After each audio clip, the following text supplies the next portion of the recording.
Sometimes it's hard to know exactly where these tales ought to begin. There were so many people and so many moments that had to line up just right for this Appalachian tale to even exist. For me, the roots of it go back to my grandfather's farm, long summer evenings on the front porch, listening to my grandparents and great-grandparents share the stories that shaped us. In the last tale, I told how my grandparents first met during the Second World War. Those two went on to leave a lasting mark on my life. I wrote my first college essay about my grandfather's stories. I wrote the song An Appalachian Tale in the wake of my grandmother's passing. You already know that my grandfather was born and half raised here in Towns County, Georgia. Back before the TVA came, before the lake, before the power lines. Back when it was still wild and things out there might just eat your kids. My grandmother, though, grew up a world away. She lived in Marseille in the Mediterranean Sea. Her parents were well off.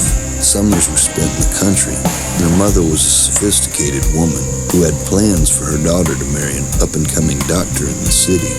But life had other plans. My grandfather used to say, "Well, that man was busy telling her how great he was. I was busy telling her all those things a woman loves to hear." On the day she left France, she told her cousin, "Wait until the plane is in the air, then run, tell my mama I've gone to America to marry Harold." And that's just what she did. Their story almost ended in New York. Dee Dee was waiting at the airport, as discussed in their letter, but someone told him her flight was delayed until the next day. He nearly left for the hotel, but struck up a conversation instead. Meanwhile, she had landed at another gate and was frantically searching, not knowing another soul in America. When she spotted him, she shouted across the terminal, "There he is! There's Harold!" Dee Dee said he'd know that angel's voice anywhere. She ran to him and the rest was history. If he'd left a few minutes earlier, she might have thought he never came, and I might not be here to tell you this story.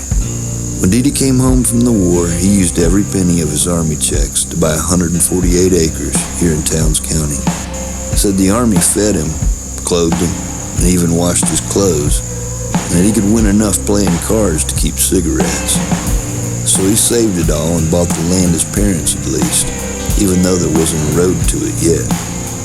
For my grandmother, coming from Marseille to the mountains of 1946 Georgia must have been a shock. On their wedding night, supper was cornbread and buttermilk. It wasn't anything like the plantations she had read about in Gone with the Wind, but they were together, and that's all that mattered.